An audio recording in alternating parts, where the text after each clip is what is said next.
ਅਸਲਾਮੁਅਲੈकुम ਇੱਕ ਸਿੱਖ ਸਰਦਾਰ ਨੇ ਮੋਦੀ ਸਰਕਾਰ ਦੀ ਠੀਕ ਠਾਕ ਕਲਾਸ ਲਈ ਹੈ। ਸਰਦਾਰ ਜੀ ਨੇ ਕੀ ਆਖਿਆ ਹੈ ਅੱਜ ਦੀ ਆਪਣੀ ਇਸ ਵੀਡੀਓ ਦੇ ਵਿੱਚ ਆਪਾਂ ਜਾਣਾਂਗੇ। ਵੀਡੀਓ ਸ਼ੁਰੂ ਕਰਦੇ ਹਾਂ ਤੇ ਵੀਡੀਓ ਸ਼ੁਰੂ ਕਰਨ ਤੋਂ ਪਹਿਲਾਂ ਇੱਕ ਛੋਟੀ ਜੀ ਬੇਨਤੀ ਹੈ ਕਿ ਜਿਹੜੇ ਵੀਰ ਭੈਣ ਭਰਾ ਇਸ ਚੈਨਲ ਤੇ ਨਵੇਂ ਨੇ ਕਾਈਂਡਲੀ ਚੈਨਲ ਨੂੰ ਸਬਸਕ੍ਰਾइब कर लें और बेल आइकन के बटन को प्रेस कर दें। वीडियो शुरू करते हैं। गो 1.5-2 साल पहले हरियाणा के अंदर बीजेपी ने ये कोशिश की कि जो है मेवात में दंगा हो जाए, जिस दंगे को विफल कर दिया गया, जिसके पीछे किसान आंदोलन की एक बड़ी भूमिका थी, क्योंकि किसान आंदोलन में सभी जो है आपस में बैठे थे और आरएसएस की ट्रेनिंग तो 1 हफ्ते की आईटीसी, फिर 21 दिन की ओटीसी, फिर इनकी नागपुर में 40-42 दिन की ट्रेनिंग होती है। लेकिन यहाँ गुरु नानक देव जी की कृपा सदके 1.5 साल तक जो है वो हमारी ट्रेनिंग हुई दिल्ली मोर्चे के ऊपर, जिसकी वजह से ये जो चाह रहे थे कि मुसलमानों के खिलाफ, मेवातियों के खिलाफ हरियाणा में दंगे करवाकर और फिर इनकी ज़मीनों को हथिया लिया जाए। दिल्ली मुंबई कॉरिडोर बन रहा है, इंडस्ट्रियल कॉरिडोर, जिसकी वजह से जो मुस्लिम्स की ज़मीन है, खासकर मेवात इलाके की, अरावली श्रृंखला की, वो ज़मीन बहुत महंगी हो गई है। उस ज़मीन के ऊपर जो है जब कॉरपोरेट उस ज़मीन को छीनेगा तो उसके खिलाफ जो है वहाँ मेव मुसलमान खड़ा हो सकता है, जिसके बारे में सर छोटू राम जी कहा करते थे कि जाट का हिंदू क्या और मेव का मुसलमान क्या। तो 18 में ब्रिटेन की संसद में एक प्रस्ताव पारित हुआ था कि अब 30 साल से ऊपर की महिलाएं वोट दे सकती हैं। तो जिस समय ये प्रस्ताव पारित हुआ, ये कानून बना कि 30 साल से ऊपर की महिलाएं वोट दे सकती हैं, उस समय भारत का जो आम, हम जनरलाइज नहीं कर रहे, लेकिन फिर भी जो आम ब्राह्मण था, आम ब्राह्मण नहीं, जो खास ब्राह्मण था, जिसमें मदन मोहन मालवीय, लोकमान्य तिलक, डॉक्टर हेडगेवार और सावरकर जैसे ख्यात लब्ध लोग शामिल थे, उनके कान खड़े हो गए। तो उन्होंने एक फार्मूला तैयार किया कि अगर मुस्लिम विरोध के नाम पर हिंदू वोटों को कंसोलिडेट किया जाए तो सत्ता केवल और केवल एक वर्ग के ही हाथ में आएगी। और इस फार्मूले के आधार पर ये इस्लामोफोबिया का जो पूरी थीसिस है वो तैयार की गई और इसी आधार पर फिर आरएसएस बनी कि मुस्लिम विरोध के नाम पर हिंदू वोटों को कंसोलिडेट करेंगे तो सत्ता केवल एक ही जाति के हाथ में आएगी। 1925 में आरएसएस बनी और इसकी जो एंटी थीसिस थी वो 1923 में बनी, जिसमें पंजाब में सर छोटू राम और मियाँ सर फजल हुसैन साहब ने लाहौर में नेशनल पंजाब यूनियनिस्ट पार्टी बनाई। और जब सर छोटू राम जी ने और मियाँ सर फजल हुसैन साहब ने लाहौर में यूनियनिस्ट पार्टी बनाई तो लाला लाजपत राय सर छोटू राम के पास गए। उन्होंने कहा कि आप भी हिंदू हैं और मैं भी हिंदू हूँ, तो आपको, चूँकि मैं हिंदू हूँ, तो आपको मेरे साथ मिलके ये पॉलिटिकल पार्टी बनानी चाहिए थी। आपने एक मुसलमान के साथ ये पार्टी क्यों बनाई? तो सर छोटू राम ने कहा कि ये सही है कि मेरा और आपका मज़हब एक है, लेकिन हमारा ईमान अलग अलग है। और ये बात भी सही है कि मियाँ सर फजल हुसैन साहब का और मेरा मज़हब अलग अलग है, लेकिन हमारा ईमान एक है और हम लोग ईमान पर खड़े होकर लड़ने वाले लोग हैं।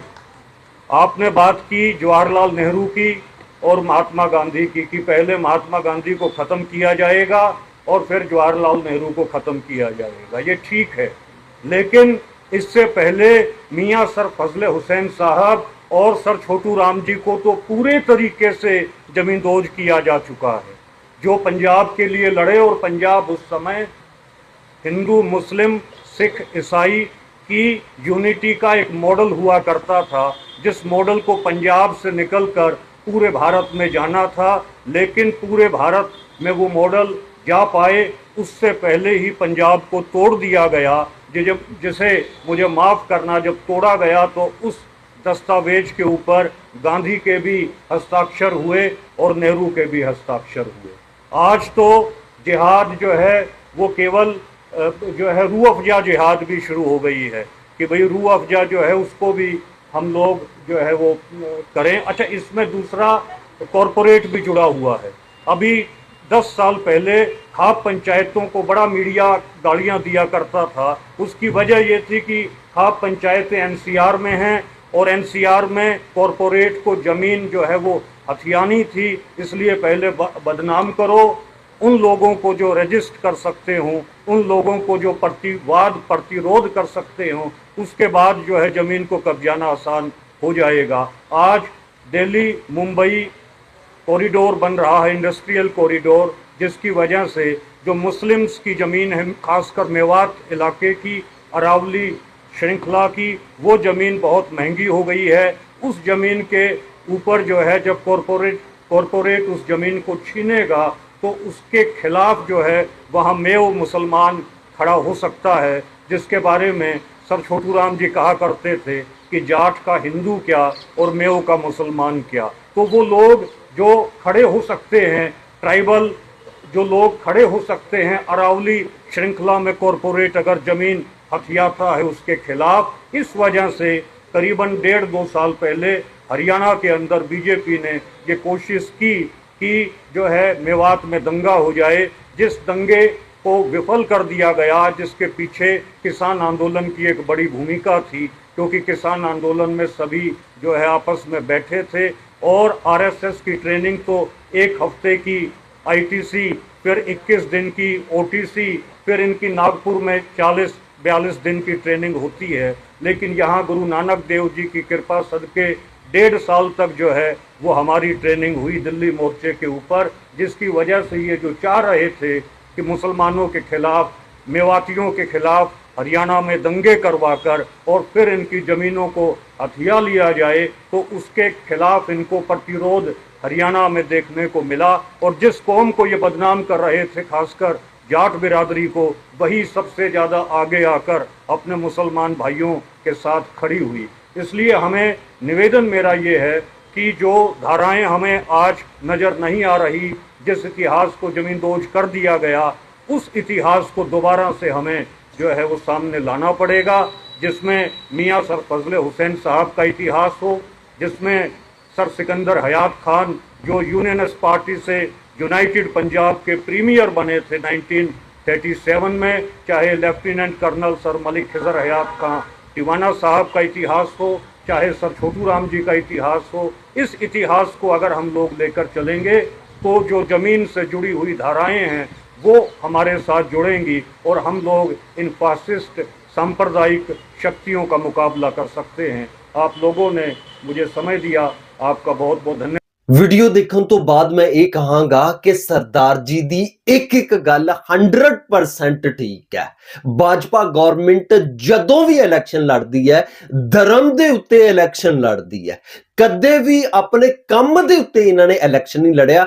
ਜਦੋਂ ਵੀ ਲੜਦੀ ਹੈ ਉਦੋਂ ਕੋਈ ਨਾ ਕੋਈ ਤੰਗੇ ਹੋ ਜਾਂਦੇ ਆ ਔਰ ਉਹਨਾਂ ਤੰਗਿਆਂ ਦੀ ਵਜ੍ਹਾ ਦੇ ਨਾਲ ਇਲੈਕਸ਼ਨ ਜਿਹੜੇ ਆ ਉਹ ਜਿੱਤ ਜਾਂਦੀ ਹੈ। ਹੁਣ ਦੇਖ ਲਓ ਬਿਹਾਰ ਦੇ ਵਿੱਚ ਇਲੈਕਸ਼ਨ ਹੈ ਤੇ ਮੋਦੀ ਸਰਕਾਰ ਨੇ ਕਿੱਡੀ ਵੱਡੀ ਜੰਗ ਕਰਵਾ ਦਿੱਤੀ ਹੈ, ਕਿੱਡੀ ਵੱਡੀ ਜੰਗ ਕਰਵਾ ਦਿੱਤੀ ਹੈ। ਜੰਗ ਕਰਵਾ ਕੇ ਹੁਣ ਇਲੈਕਸ਼ਨ ਜਿੱਤਣ ਦੀ 100% ਜਿਹੜੀ TRP ਹੈ ਉਹ ਹਾਸਲ ਕਰ ਲਈ ਹੈ। ਹੁਣ ਮੋਦੀ ਸਰਕਾਰ ਤੋਂ ਇਲਾਵਾ ਬਿਹਾਰ ਦੇ ਵਿੱਚ ਕੋਈ ਇਲੈਕਸ਼ਨ ਨਹੀਂ ਜਿੱਤ ਸਕਦਾ। ਜਦੋਂ ਭਾਜਪਾ ਨੇ ਇਲੈਕਸ਼ਨ ਲੜਿਆ ਉਦੋਂ ਹੀ ਅੱਜ ਦੇ ਦੰਗੇ ਕਿਉਂ ਹੁੰਦੇ ਨੇ, ਉਸ ਤੋਂ ਅੱਗੇ ਪਿੱਛੇ ਕਿਉਂ ਨਹੀਂ ਹੁੰਦੇ। ਆਪ ਜੀ ਹਿਸਟਰੀ ਉਡਾ ਦੇਖ ਲਓ ਕਿ ਹਿੰਦੂ ਮੁਸਲਿਮ ਦੇ ਜਿਹੜੇ ਸਭ ਤੋਂ ਵੱਡੇ ਦੰਗੇ ਹੈ ਉਹ ਭਾਜਪਾ ਗਵਰਨਮੈਂਟ ਦੇ ਇਲੈਕਸ਼ਨ ਦੇ ਵੇਲੇ ਹੁੰਦੇ ਆ। ਬਾਕੀ ਵੀਡੀਓ ਦੇਖ ਕੇ ਜੋ ਮੈਨੂੰ ਲੱਗਦਾ ਸੀ ਮੈਂ ਆਪ ਜੀ ਨੂੰ ਦੱਸ ਦਿੱਤਾ। ਜੋ ਆਪ ਜੀ ਨੂੰ ਲੱਗਦਾ ਆਪ ਜੀ ਨੇ ਮੈਨੂੰ ਕਮੈਂਟ ਦੇ ਵਿੱਚ ਲਾਜ਼ਮੀ ਦੱਸਣਾ। ਆਪ ਜੀ ਦੀ ਰਾਏ ਮੇਰੇ ਵਾਸਤੇ ਬਹੁਤ ਇੰਪੋਰਟੈਂਟ ਹੈ। ਆਪ ਜੀ ਆਪਣੀ ਰਾਏ ਜਿਹੜੀ ਹੈ ਕਮੈਂਟ ਦੇ ਵਿੱਚ ਜ਼ਰੂਰ ਦਿਆ ਕਰੋ। ਤੇ ਇਸ ਮੇਰੀ ਅੱਜ ਦੀ ਵੀਡੀਓ ਮਿਲਦੇ ਆਪਾਂ ਨੈਕਸਟ ਵੀਡੀਓ ਦੇ ਵਿੱਚ। ਉਦੋਂ ਤੱਕ ਮੈਨੂੰ ਦਿਓ ਇਜਾਜ਼ਤ, ਰੱਬ ਰਾਖਾ।